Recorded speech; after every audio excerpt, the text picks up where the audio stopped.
Scott McGregor here at the 2010 Canadian Canoe Symposium and the National Sea Kayak Symposium. In this episode of Rapid Media TV, we're going to catch up with the event's top instructors, we're going to tour the huge vendor alley, and we're going to meet up with some of the paddlers that have come and joined us for this weekend.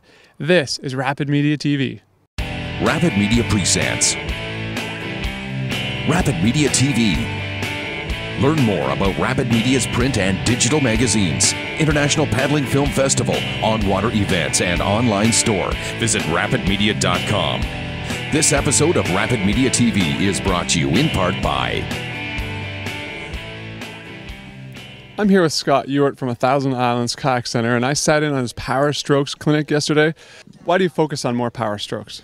Well, essentially, one of the most common injuries that we see in sea kayakers are the repetitive motion injuries. So just having good stance and composure throughout your stroke will really help with that. So the first thing to keep in mind is engage your feet. Your lower body is where the foundation is for a good solid power stroke.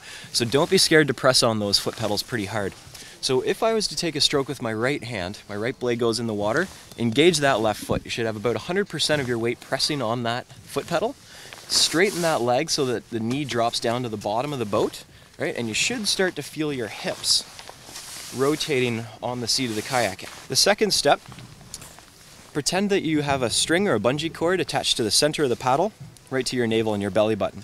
So when your hips are driving forward and backwards in the kayak, your upper body and the shaft of your paddle are going to be moving parallel to one another.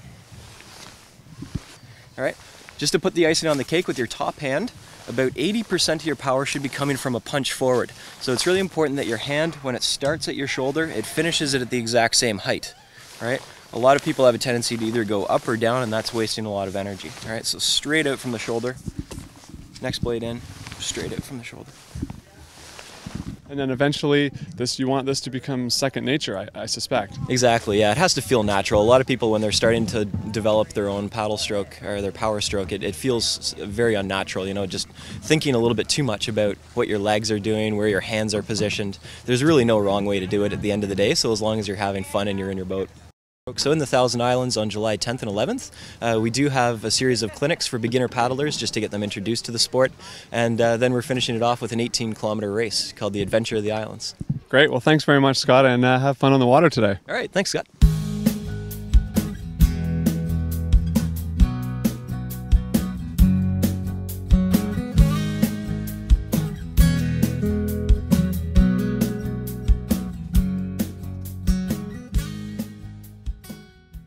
Hey, and I'm here with James Roberts from learntokayak.ca, co-owner of learntokayak.ca. Is that right? That's right. James is here at the National Sea Kayak Symposium teaching some of our Greenland clinics. Why don't you walk us around your boat? I mean, this clearly is a very specialized boat. Sure.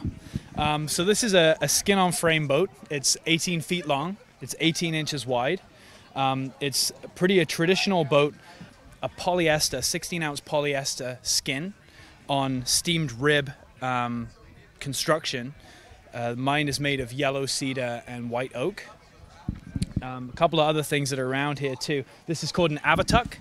So this is a neoprene version of a sewn up and inflated seal. They would traditionally have this attached to the harpoon line, so that once they'd harpooned a seal or a walrus, this would kind of follow it along and they could follow this instead of it just disappearing. And you were mentioning to me earlier that your boat is regulation for competition because it has 3 stern deck bungees, and right. And that's, what do they use those for traditionally? So I'm not sure about traditionally if they would have these, but in the competition you would actually trap a knapsack on here with a rope, and the rope would go underneath your kayak and then into 6 big guys on the beach, and they would then run, and you have to try and stay upright in your boat by leaning towards this is the walrus pull? Yeah, that's technically a walrus pulling you away. So it's kind of like harpooning a walrus and having the rope trapped around your boat and it just dragging you away. Right. I've heard that someone wanted to try it with a pickup truck trying to get dragged, but I don't know if that was a smart idea or not. I don't think that's a good idea at all. You've got an upcoming event about just Greenland paddling, is that right? We do, yeah. September 10th, 11th, and 12th. It's called OntarioGreenlandCamp.com. And we're going to Camp Couchiching on Lake Couchiching, just north of Orillia. And we do a whole weekend of this stuff. We bring a whole bunch of pros in that have competed in Greenland in the Greenland Games that teach us all. Great. Well, thank you very much. Have a great event. Thanks a lot. Hi, my name's Scott from Rapid Media TV. How are you enjoying the symposium so far? That's pretty good. And your favorite part? Falling out of the kayak. You fell out today. Twice. Yeah. Well, and then what'd you do? Did the rescue over on the water. Is it a rescue clinic? Nope. What's your favorite part of the symposium so far?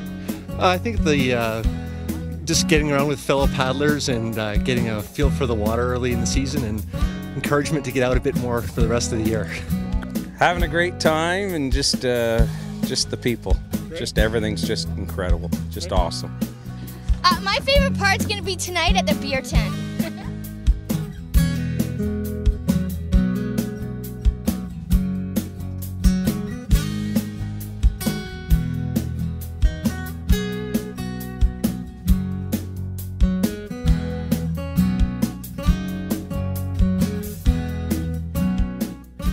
I just caught up with David Johnson at the end of his communications and navigations chat.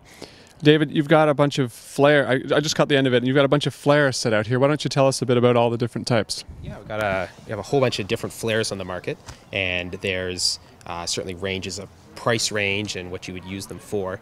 Kind of at the bottom end of the scale, you have what's known as pen flares. You can unscrew it, just attach it to the end. The pen, click it, explodes in the air. Then even going up bigger, you have the big gun. And this works. This is a great little system.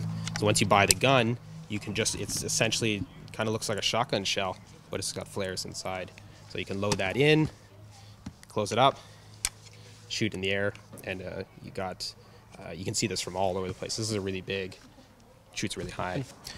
If you were going out into a much farther wilderness, or you needed attention, you're going into this world or into the big handheld flares. So this is what's known as a parachute flare. So essentially the chute's in the air a couple 100 feet. It's got a big parachute with a glowy thing on it. It eventually works its way back down to earth. So at the end here, so flares work great at night, don't work great in the day. So you have two different types. You have a smoke flare, and you can, if you needed to get attention for somebody, you peel this open, put it on the rock, and smoke billows all in the air, big bright orange smoke, and you want to definitely stay upwind. Right. Of that. Right. So it gets wind, you get goo all over you. So, and then if you were in trouble and a plane searching for you, this is a dye packet. You can put this in the water and it dyes the water fluorescent orange. And well, thanks very much, David. You also run paddlinginstructor.com. I'll put a link on adventurekayakmag.com to that site, and there's more information on flares there. Yes. Great. Thank you very much.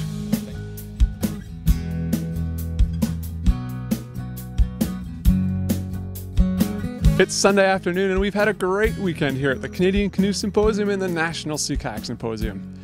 You can learn more about these annual events at canoeroutesmag.com and adventurekayakmag.com. In the next episode of Rapid Media TV, we're right back here on the shores of the Madawaska River at the Paddler Co-op Boathouse for Rapid Magazine's Whitewater Canoeing and Kayaking Festival, Palmerfest. But until then, thanks for watching, and paddle forever!